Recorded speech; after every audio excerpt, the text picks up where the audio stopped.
Boys and girls, welcome back. I've got Dean McCrae, the Freedom Chef, producer, co-host of Resolute TV. Most importantly today is the Liberal Democrat candidate for the federal seat of Eden-Monaro. How are you doing, Dean? Mate, good. Thank you for having me on. I love you blokes at Carnage House. You do some good stuff.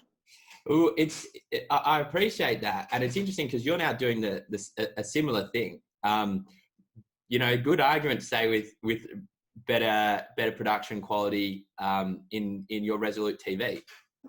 And that's one of the really interesting things I want to talk about anyway, but we can kind of, it might give us the introduction to kind of who you are before we really talk about the election candidacy.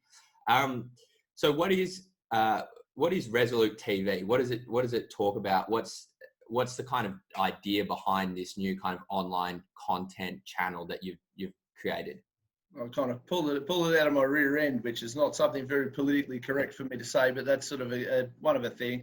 So, mate, look, I'm a big free speech advocate. I'm also a fairly solid, I think I'm a fairly solid libertarian, but I mean, if you ask one libertarian to the next, they could argue all day over who's a better libertarian. It's a stupid argument, but they do that.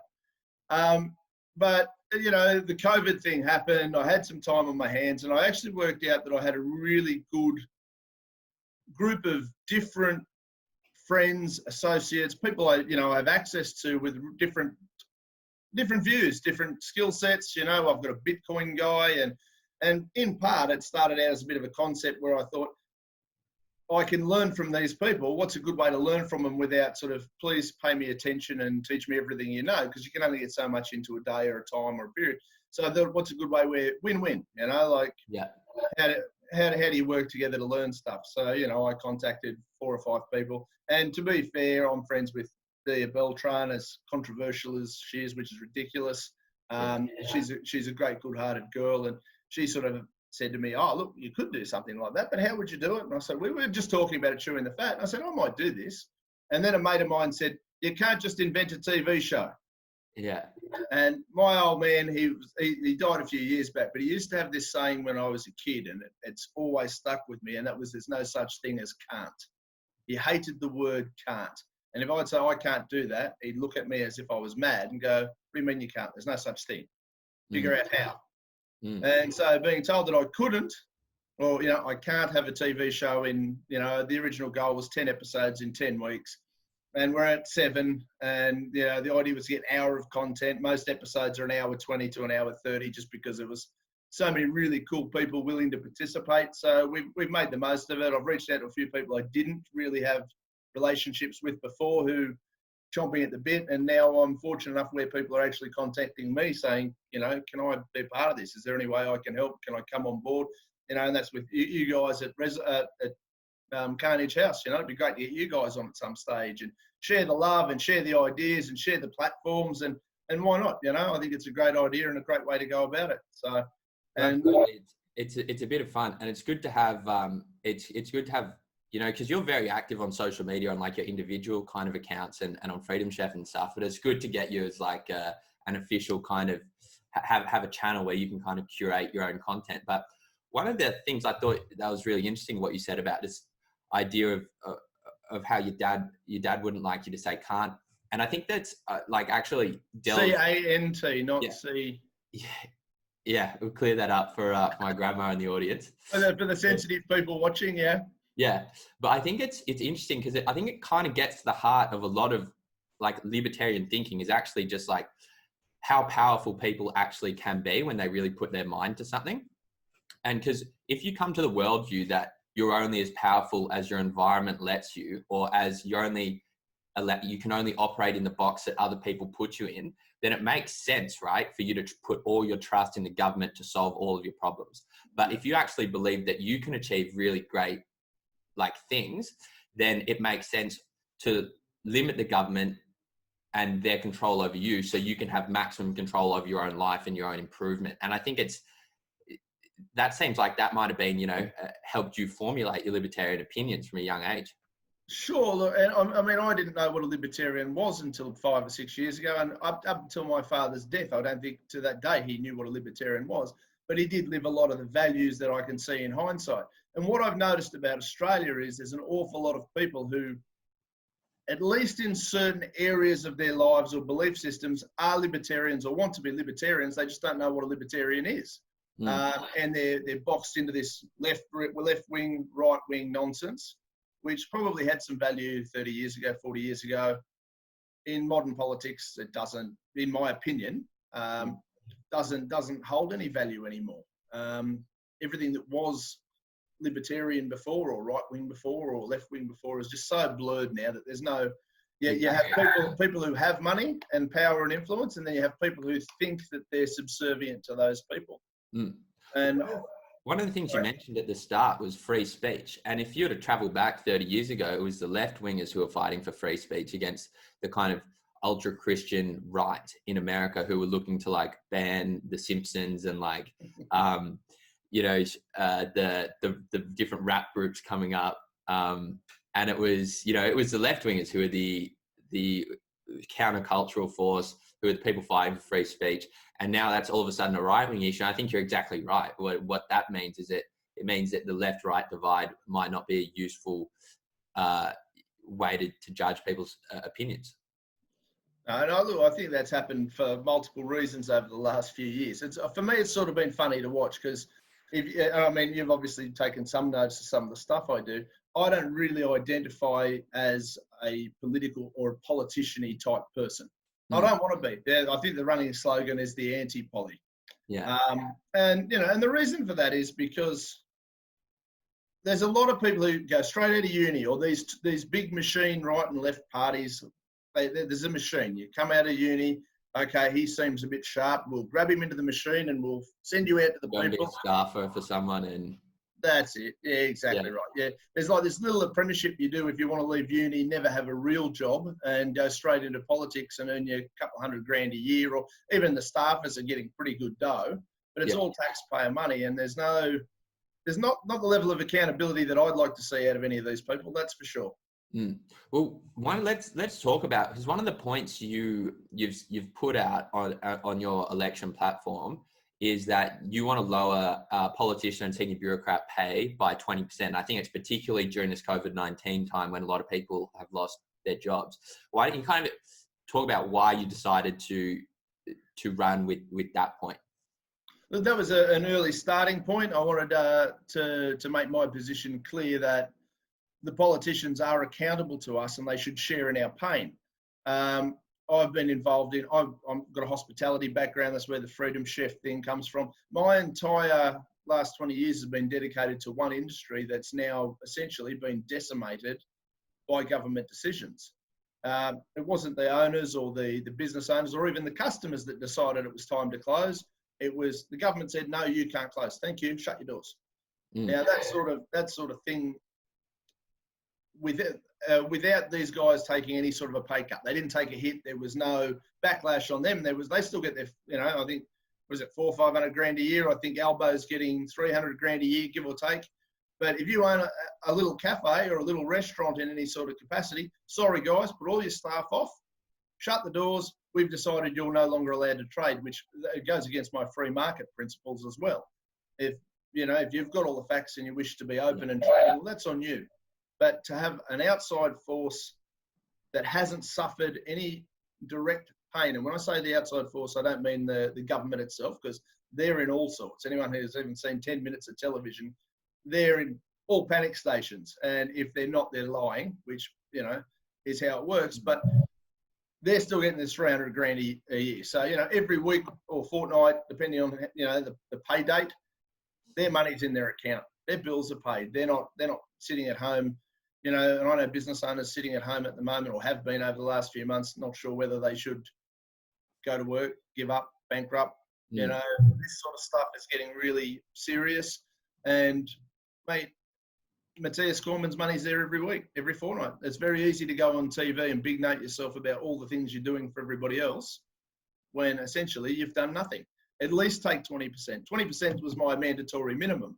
I'd like them to take a 50% pay cut and probably keep it there, because most of the time they don't deserve the money they get anyhow. But 20% was sort of a target. So I'm offering a 20% discount on all politicians if I get elected. I'll be fighting to get these buggers to enjoy the pain the rest of us have suffered. Well, one of the ideas I've heard before, which I did quite like, I'm definitely attracted to the idea of tying politicians' pay to something that everyone can like feel. So like that 20% pay cut seems like a good start, but I've heard funny ones about like tying politicians' pay to like the speed on major roads or traffic on major roads in cities, or like tying politicians' pay to let like the median income of Australian or something like that.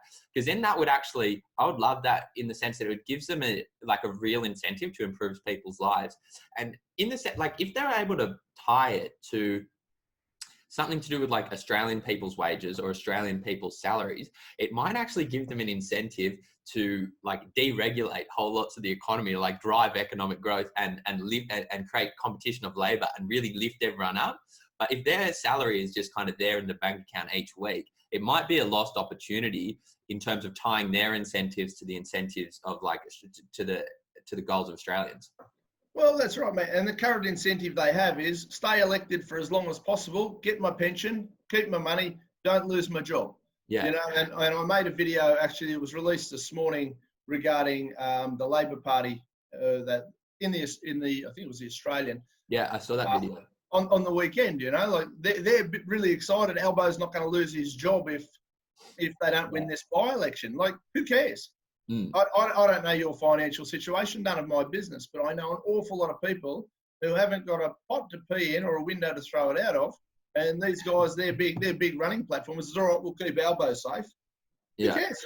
Average people do not care about politicians. If you speak to them and you say, and I mean, I get a bit of vitriol as well. I go, oh, look, I'm running as a candidate. Oh, you're one of those politicians. I go, no, I'm trying to be a different one. Yeah. But people hate them, and rightfully so. They do not share in the pain of Australians. There's a couple of outliers in both in the political sphere, and they sort of mean well. And I don't think all politicians are absolute scumbags. I wouldn't say that. And I've met some, and I think they're really nice people. But the way the machine is designed, they do not feel the same pains as you know, my mate up the road who owns a pub who can no longer operate, or now we can operate with 10 people. By the time he puts one staff member on, he's losing money to boot. Why waste your time? Now, so Eden-Monaro is in regional New South Wales, and you've said on your videos you've grown up in regional Australia. So are you spending time in Eden-Monaro, or how's the campaigning? I actually have a family home just outside the Eden-Monaro in a little place called Temora, where I was born. So I was born out here, little town, 4,000 people. No traffic lights. There's not a traffic light in town. It's a beautiful thing. People go, what do you mean there's no traffic lights? That's how, you know, and it's actually a nice little town. It has problems like all regional areas. I did my apprenticeship in Canberra and spent a lot of time living in Queanbeyan while I was there, which is probably the major capital of the Eden-Monaro. I've lived in and around the Eden-Monaro, so it's not foreign to me. I'm not getting parachuted in from Sydney or something as you know, a Liberal or Labor. This guy's our best dressed candidate. We'll send. I mean, you've seen the ads.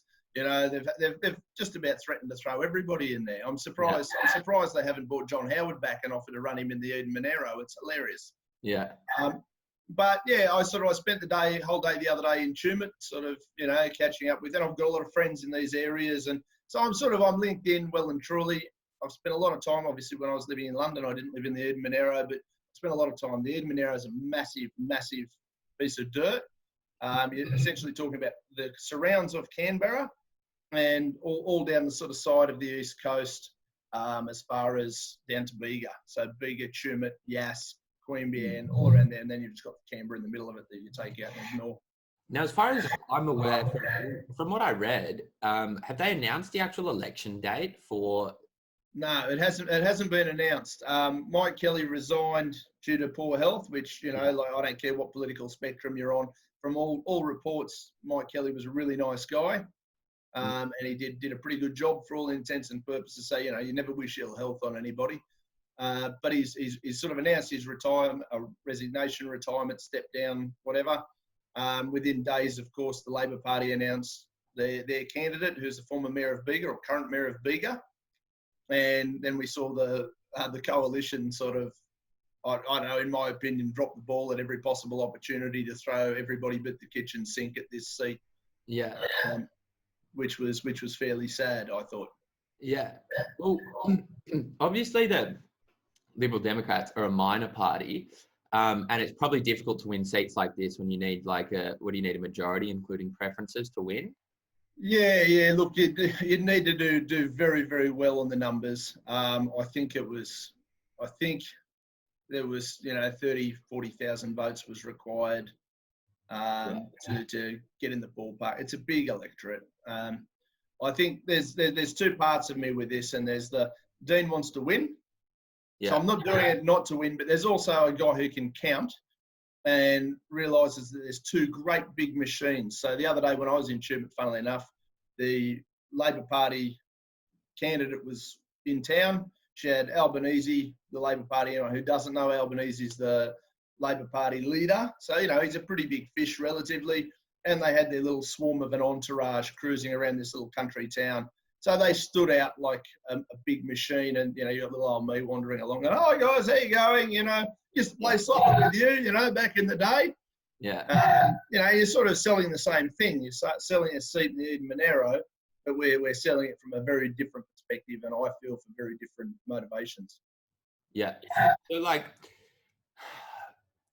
I hope you win that election. I like the Liberal Democrats. I've got half a mind to join at this point. I'll sign you up by the end of the meeting, mate. Look, everything about the Lib Dems is on the up and up. There's a lot to like about what they're doing. Although one lady did try and throw me out of her shop when I said Liberal Democrat because she thought I meant Liberal Party. Oh, and really? Then when I tried to explain that to her, she was very adamant that, no, you've got Liberal in your name. You're obviously affiliated with them. But we're really not. We don't have any formal affiliation whatsoever with the Liberal Party. I know some people who are members. We've probably got some crossover, theories. But I think we're the more genuine version of what was originally intended from the Liberal Party when it was sort of founded, Well, so do you find that, let's say, does this campaign, is it also beneficial to future runs and building the profile of the Liberal Democrats? Is that part of the reason why you run at a seat like this, assuming it's going to be hard to win against the big Liberal Labor candidates? Mate, 100%. Now, I mean, the way that the system's, I don't want to use the word rigged, but the system's rigged so that the two big parties basically swap jerseys each thing, and we know Nats are part of the Libs. That's what the coalition is.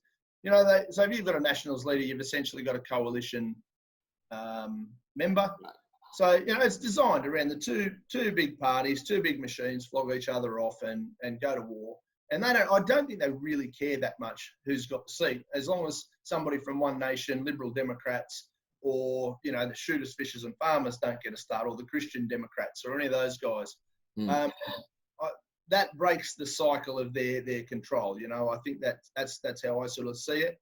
So for us as a little party, it's about raising our profile, getting some attention, letting people know who we are and why. We had David Leyonhjelm as a federal senator for a long time, and that sort of ended in a lot of negative publicity with his feud with another senator.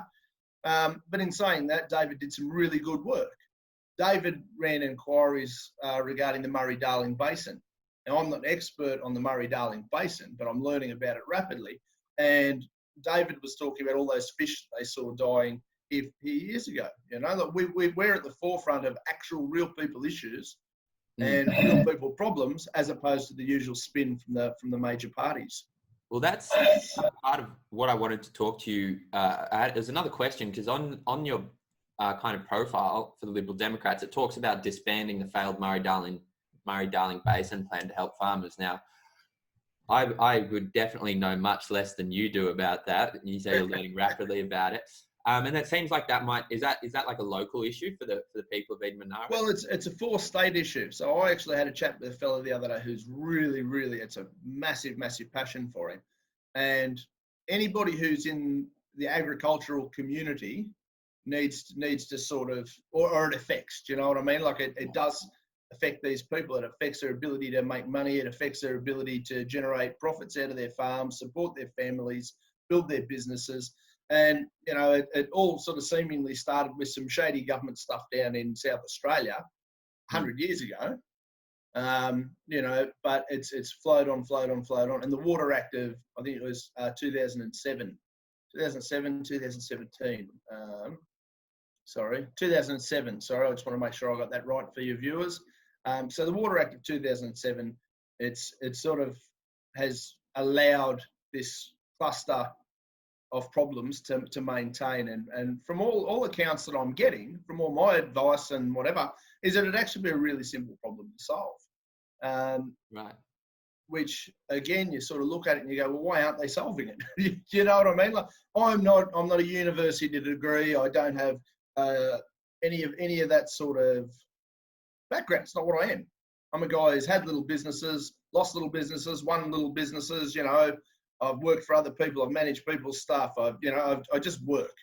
I get my hands dirty. I get involved in stuff, and I do. And you're looking at advisors to give you the best impartial advice possible. And they're telling me that for the disaster that it's caused and the problem that it causes these farmers all up the East Coast over to South Australia is a simple fix. Well, why aren't we fixing it? You know, it's stupid that we're not. If it's as simple as they're telling me, and they're telling me, look, do this, and you're done, and you go, well, hang on a minute. But the bureaucracy gets in the way. There's a lot of lies apparently attached to it. There's a lot of politics attached to it. I hate politics. Well, you've got a good job then right now. Oh, mate, you know, I like reading about it. I like watching it, but I hate the lies associated. I can tell you that I feel exactly the same way. And when you mentioned, like, I mean, I can't stay further away from like the student political parties at university. I was even like, basically because of like, I really didn't want to even join a party. Like, I had this long idea if I didn't want to join, but then recently I've been thinking like you'd been thinking as well, like, as much as you can write Facebook posts and make videos and stuff, like, you also need to like have some contribution to the actual functioning of the political system. I think it's hard to like stay, broadly speaking, outside of it, and not try and fix it if you think you can help a little bit. So I know you're taking it's like you're taking one for the team a little bit. Mate, you are, and we need a lot more people to do so. Like, you know, you put your head on the chopping block, you go out there, you know they're going to try. Some people are going to, smear your name, and they're going to call you out, and they're going to say X, they're going to say Y, and there is a cost involved in all. It's not just a monetary one. Mind you, if anybody does want to sponsor the campaign, jump on the LDP site, because we'll take. We don't, in the description.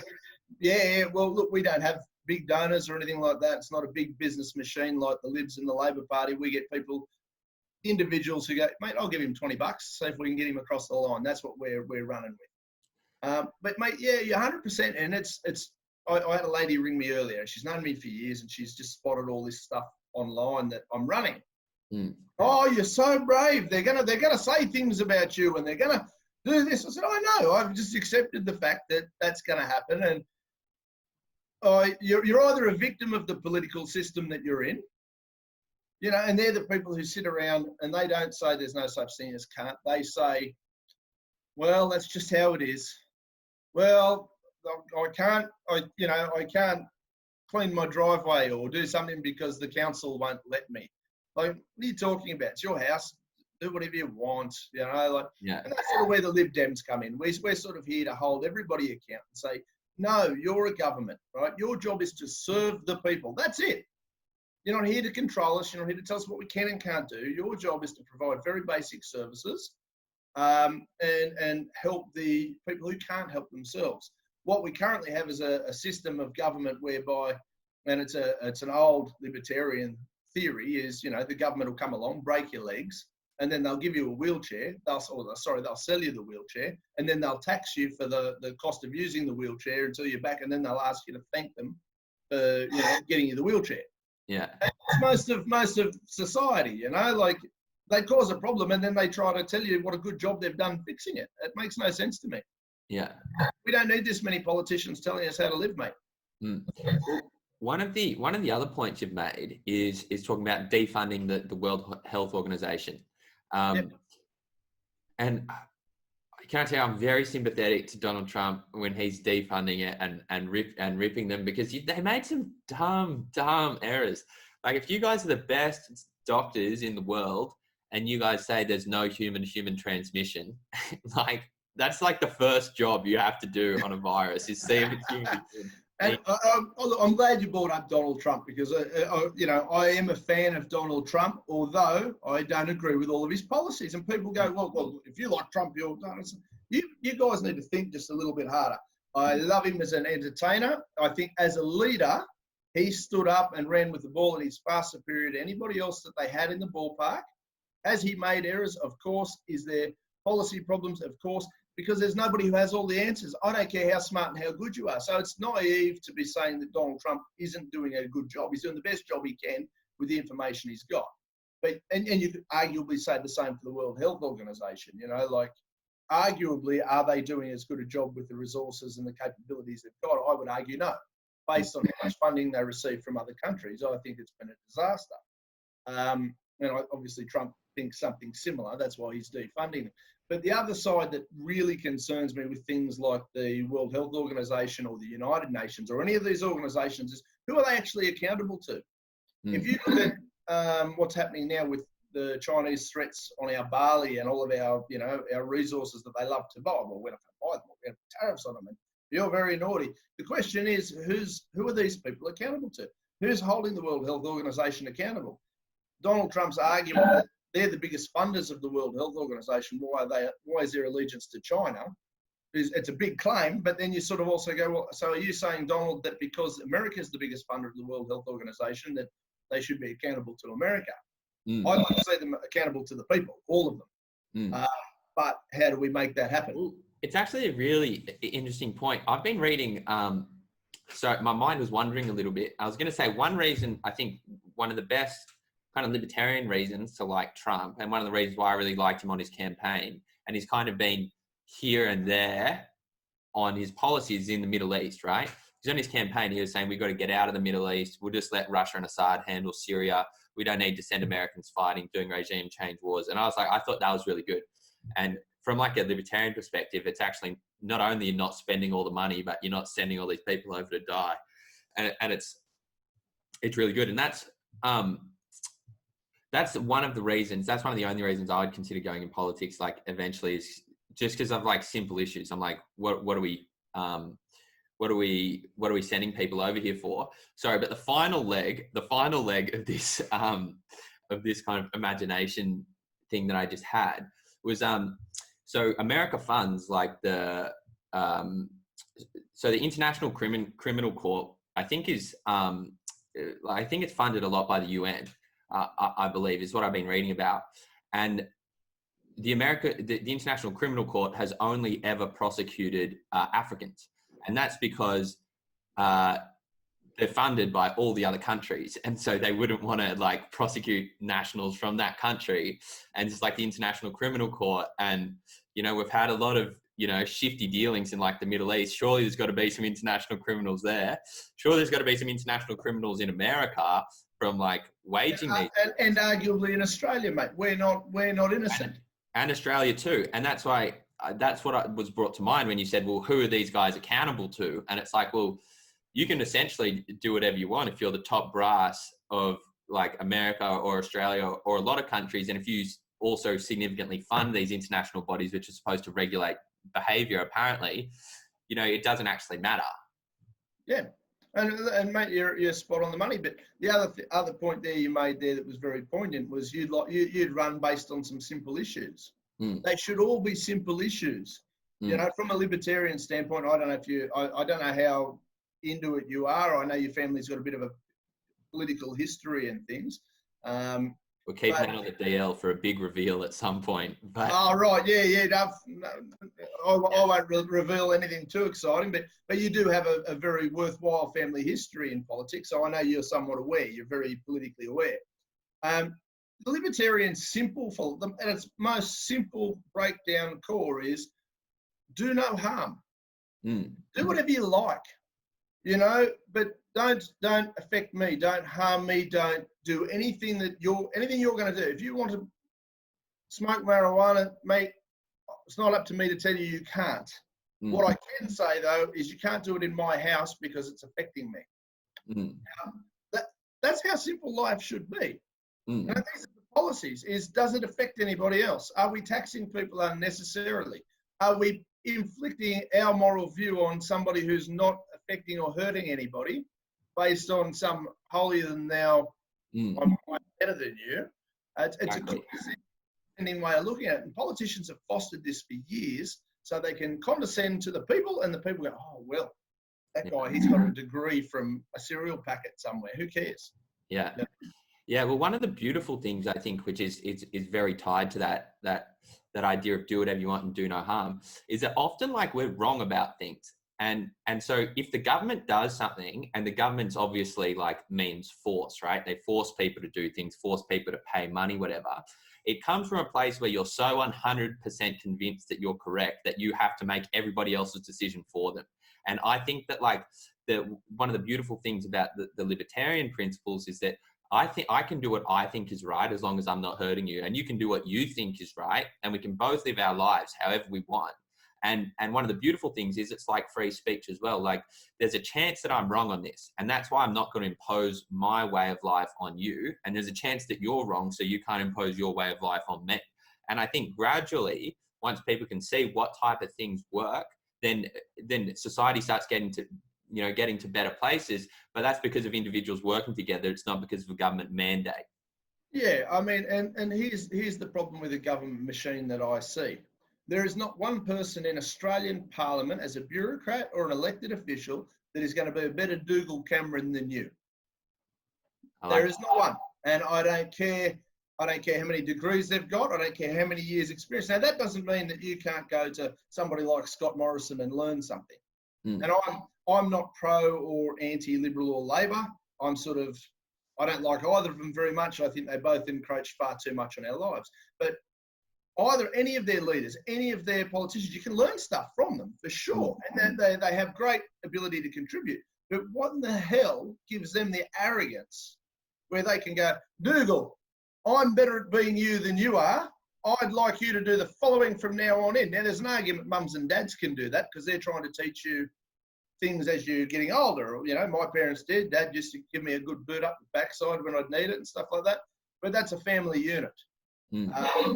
I don't think any of these politicians would, or have any right or any business inflicting their will upon other people. Their job is to see what is the will of the majority, work within the framework of that, and you should still have an opt-out. I don't know if you remember the medical online digital system that they set up through Medicare here probably 2 years ago now. No. Oh, look, it was a system that they created whereby everybody was told that it wasn't an opt-out. It wasn't an opt-in, it was an opt-out. Right.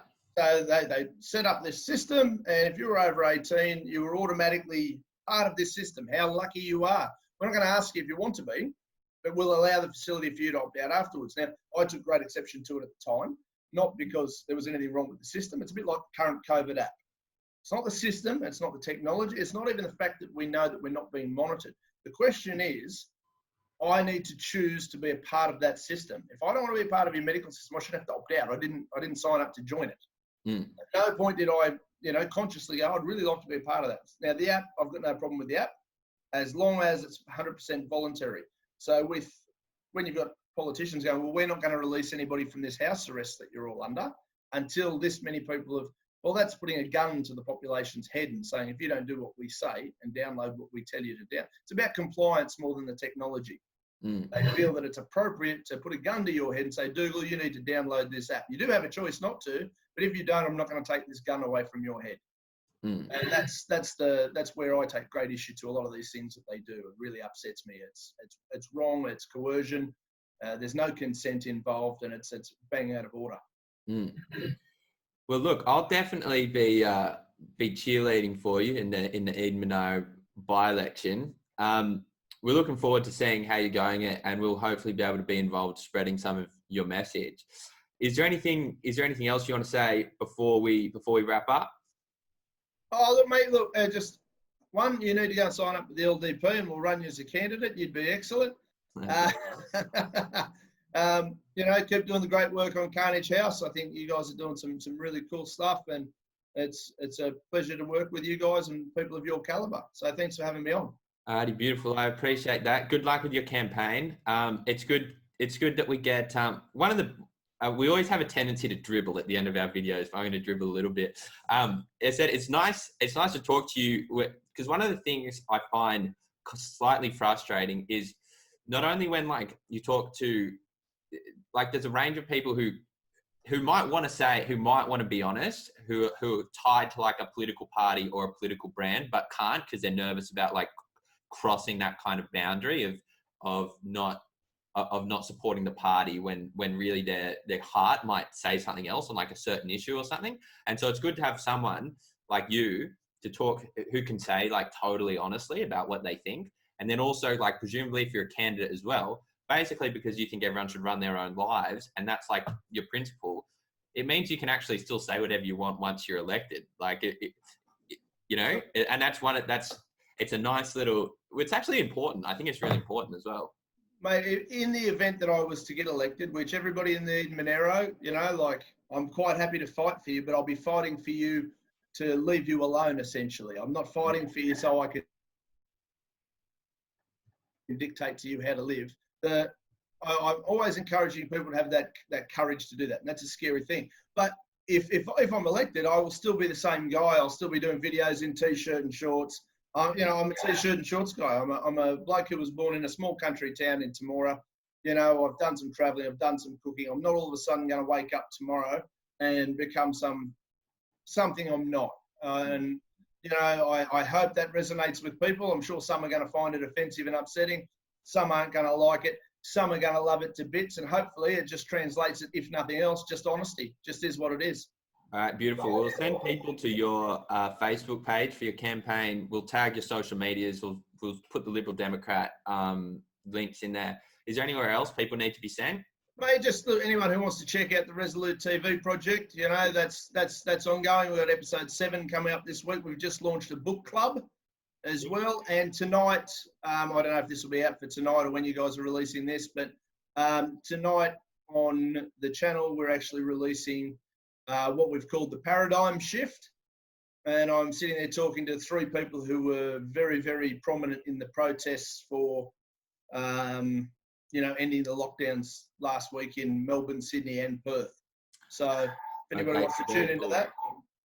There's a good chance it won't be out tonight, but if it's not, we'll send people back there to watch the video anyway. We'll include that link in the description. Yeah, beautiful, mate. Thanks for coming on, Dean McCrae. Always a pleasure. Anything I can do to help, let me know. Well, hopefully we can hang out and talk some more in the future. But anyway, it was a pleasure, and we'll see you soon. Beautiful. Thanks, mate. Appreciate it.